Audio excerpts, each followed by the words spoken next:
Hello, and welcome to the Penthouse Perspective. My name is Lynette. Today's episode is about cancel culture. It's a really big subject these days.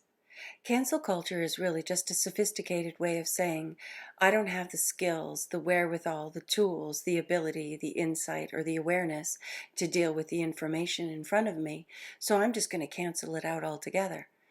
It's a fancy way of saying, I'm going to judge you and shut you down in a New York minute. It's a way of saying, I don't have the ability to hold space for your opinion, your perspective, your viewpoint, so I'm going to shut it down. It's a way of saying, I'm afraid and I don't know how to deal with what's going on in front of me, so I'm going to shut it down. Cancel culture is really very, very toxic for two reasons primarily. First, the person practicing cancel culture doesn't realize how they're harming themselves. When we judge another, when you shut down another, you are acting in the polar opposite of what is our true nature. Our true nature is to be loving, to be integrative, to assimilate. So to practice cancel culture is the polar opposite of our true nature. And when we practice cancel culture, we're actually incurring karmic debt for ourselves. Please remember, karma is a lack of awareness, and cancel culture is absolutely a lack of awareness. So when we practice cancel culture, we're practicing a lack of awareness, and the cycle of its being repeated creates the karmic debt. So when we judge ourselves, we judge another. The moment we judge ourselves unable to deal with what's in front of us, instead of asking for help, guidance, or simply being open, we actually judge ourselves, creating one layer of separation, and then project that judgment onto the other, creating another layer of separation. It is our true nature to create unity. It is our true nature to be loving. So when we practice cancel culture, we do not create unity, and we are not being loving.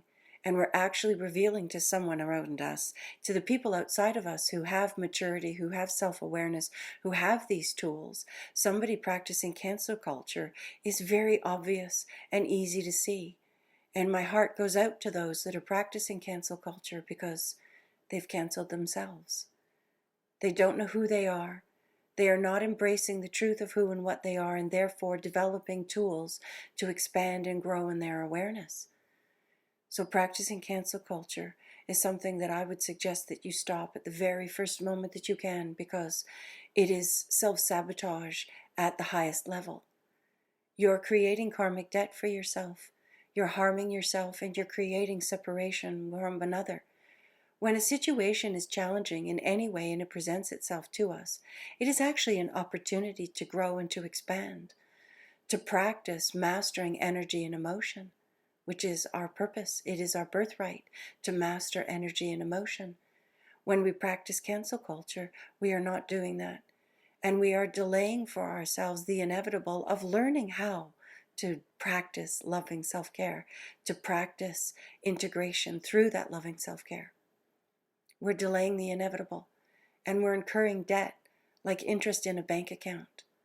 So cancel culture is not wise on any level, and does nothing but create separation. I could go on and on about this subject. I could talk about how it harms, how it's hurting kind people who are doing nothing but going about their day-to-day lives. Cancel culture is designed to separate us, and that is the last thing that mankind needs right now. Separation happens first within ourselves by practicing cancel culture, and then by projecting that into our story, we create separation between ourselves and the other. And this will never lead to unity. It will never lead to peace. It will never lead to happiness. And it will absolutely never get you what you really want, which is love.